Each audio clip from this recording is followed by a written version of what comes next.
Hi welcome back to our channel. இந்த வீடியோவில் என்ன பார்க்க போகிறீங்கன்னா, ஒரு நாள் நாங்கள் கோயிலுக்கு போனது, அதுக்கப்புறம் குட்டி குட்டி கிளிப்பிங்ஸ் எல்லாம் சேர்த்து வச்சு தான் பார்க்க போகிறீங்க. வீடியோவை கடைசி வரைக்கும் பாருங்கள். வீடியோ பிடிச்சிருந்தா மறக்காமல் லைக் பண்ணி சப்ஸ்கிரைப் பண்ணிக்கோங்க. நான் இந்த வீடியோ லாஸ்ட் மந்த்துக்கு முன்னாடி எடுத்தது தான். ஸோ கிளிப்பிங்ஸ் எல்லாம் அங்கங்கே மிஸ் ஆகிட்டு இருந்ததுனால லேட்டாக ஷேர் பண்ண வேண்டியதாக இருந்தது. ஒரு நாள் சண்டே நாங்கள் பக்கத்தில் இருக்கிற குளிர்ச்சி லிங்கேஸ்வரர் சிவன் கோயிலுக்கு தான் போயிருந்தோம். இந்த கோயில் எங்கே லொக்கேட் ஆகிருக்கு அப்படின்னா, ஆற்காட்லேருந்து மேல்விசாரம் போகிற வழியில் புங்கனூர் அப்படின்ற ஒரு பிளேஸில் தான் லொக்கேட் ஆகிருக்கு. இந்த கோவிலுக்கு போகிறதுக்கு வழி கொஞ்சம் சரியில்லை. ஏன்னா ரோடு கரெக்டாக போட்டு இல்லை. நம்ம ஒரு காட்டு பகுதி மாதிரி இருக்கிற பிளேஸில் தான் நம்ம போயிட்டு பார்த்துட்டு வர வேண்டியதாக இருக்கும். சண்டேஸில் ஒரு 9:30 10 போனோம்னா நம்ம கையாலேயே இங்கே இருக்கிற சாமிங்களுக்கெல்லாம் அபிஷேகம் பண்ணுற மாதிரி இருக்கும். 27 நட்சத்திரம் இருக்க லிங்கத்துக்கு தான் நாங்கள் அபிஷேகம் பண்ணிகிட்ருக்குறோம். அதுக்கப்புறம் எங்களோட ராசியில் இருக்கிற லிங்கத்துக்குமே அபிஷேகம் பண்ணிவிட்டு திருப்தியாக சாமி கும்பிட்டுட்டு அங்கேருந்து நாங்கள் கிளம்பி வந்துட்டோம். உண்மையிலேயே ஒரு பிளேஸ், அந்த சாமி இருக்கிற அந்த லொக்கேஷன் ஆகட்டும், பார்க்குறதுக்காகட்டும் அவ்வளோ பீஸ்ஃபுல்லாக அவ்வளோ அமைதியாக இருக்குது. நம்ம கையால் இந்த மாதிரி அபிஷேகம் பண்ணும்போது நம்மளோட பாவங்கள் தீரும் அப்படின்ற மாதிரி சொல்கிறாங்க. அங்கேருந்து முடிச்சுட்டு அப்படியே நாங்கள் வரத்துக்கு ஆஃப்டர்நூன் கிட்டே ஆகிட்டதுனால பக்கத்தில் இருக்கிற ஒரு ஐஸ்கிரீம் கடையில் பசங்களுக்கு போயிட்டு ஐஸ்கிரீமெல்லாம் வாங்கி கொடுத்துட்டு அங்கேருந்து சாப்பிட்டுட்டு அங்கேருந்து வீட்டுக்கு வந்துட்டோம். மதியம் லஞ்சு சாப்பிட்டுட்டு ஈவினிங் போல் பக்கத்தில் ஒரு எக்ஸிபிஷன் போட்டிருந்தாங்க, டைனோசர் வச்ச எக்ஸிபிஷன். அங்கே தான் பசங்களை கூட்டிகிட்டு போகலான்னு சொல்லிட்டு ஈவினிங் 4:30க்கு மேலே போயிருந்தோம். இந்த எக்ஸிபிஷன் இப்போ இல்லை, எடுத்துட்டாங்க. பட் நான் லாஸ்ட் மந்த்துக்கு முன்னாடி எடுத்திருந்ததுனால கிளிப்பிங்ஸ் இருந்தது, மிஸ் ஆகிட்டு இருந்ததுனால இப்போ கிடைச்சதுனால நான் இதை ஷேர் பண்ணுறேன். வீடியோக்காக எடுத்து வச்சுட்டு இருந்ததுனால சரின்னு ஷேர் பண்ணிடலாம் அப்படின்னு சொல்லிட்டு கொஞ்சம் கொஞ்சம் கிளிப்பிங்ஸ் இதில் ஷேர் பண்ணியிருந்தேன்.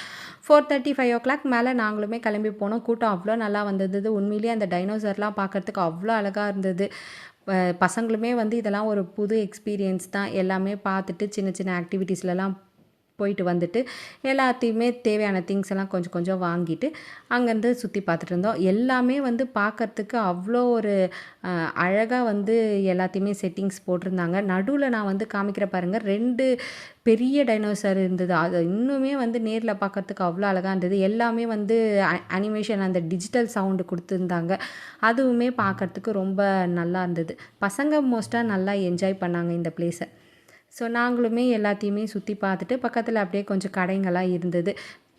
பசங்களை கூட்டிகிட்டு போனால் கடைக்கு போகாமையோ இல்லை திங்ஸ் வாங்கி கொடுக்காமையோ இருக்க முடியாது. அதனால் அவங்களுக்குமே சின்ன சின்ன பொருளெல்லாம் வாங்கி கொடுத்துட்டு நாங்களுமே குட்டீஸ் என்ஜாய் பண்ணாங்களோ இல்லையோ நாங்கள் ரொம்ப என்ஜாய் பண்ணோம் இதெல்லாம் பார்த்துட்டு.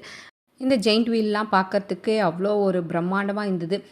இதெல்லாம் நான் போக மாட்டேன். ஏன்னா சின்ன வயசுலேருந்தே நம்மளுக்கு பார்த்தாலே மயக்கம் வரும். இதில் எங்கேருந்து ஆக்டிவிட்டி பண்ணுறது, எல்லாமே தூரத்துலேருந்து பார்க்குறதோட சரி. பசங்க மட்டும் ஒரு டாய் ட்ரெயினில் போனாங்க. அது நல்லா இருந்தது, பயம் இல்லாமல் இருந்ததுனால பசங்களுமே போனாங்க.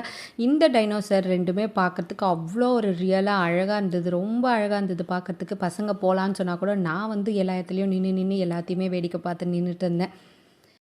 அவ்வளோதான். அங்கேருந்து பார்த்து முடிச்சுட்டு நாங்களுமே வீட்டுக்கு கிளம்பிட்டோம். போகிற வழியில் கொஞ்சம் ஸ்நாக்ஸ் எல்லாம் வாங்கி சாப்பிட்டுட்டு வீட்டுக்கு போயாச்சு. ஒன்றும் அவ்வளோ வித்தியாசமாக யூனிக்காக இருந்தது. இத்தனை டைனோசர் இருந்திருக்கா அப்படின்றது இதெல்லாம் பார்க்கும்போது தான் தெரியுது. ஸோ இதெல்லாம் நேரில் பார்க்குற ஆப்பர்ச்சுனிட்டி நமக்கு கிடைக்கலனாலும் இந்த மாதிரி செட்டிங்ஸில் பார்த்து இது மாதிரி இருந்திருக்கு அப்படின்னு தெரிஞ்சுக்கிறதே ஒரு பெரிய விஷயமாக தான் இருக்குது பசங்களுக்கு. அவ்வளோதான். நாங்களுமே இந்த டைனோசர் எல்லாத்தையுமே சுற்றி பார்த்துட்டு கொஞ்சம் முன்னாடி போயிட்டு அங்கே இருக்கிற கடைகள் எல்லாமே பார்த்துட்டு டாய் ட்ரெயின்லையுமே போயிட்டு அங்கேருந்து நாங்கள் வீட்டுக்கு கிளம்பிட்டோம். நம்மளும் வீடியோவோட எண்டுக்கு வந்தாச்சு. சின்ன வீடியோ தான். வீடியோவை கடைசி வரைக்கும் பாருங்கள், ஸ்கிப் பண்ணாமல். வீடியோ பிடிச்சிருந்தா லைக் பண்ணிக்கோங்க, சப்ஸ்கிரைபும் பண்ணிக்கோங்க. இதே மாதிரி ஒரு நல்ல வீடியோவில் உங்களை நான் பார்க்குறேன். அது வரைக்கும் பாய்.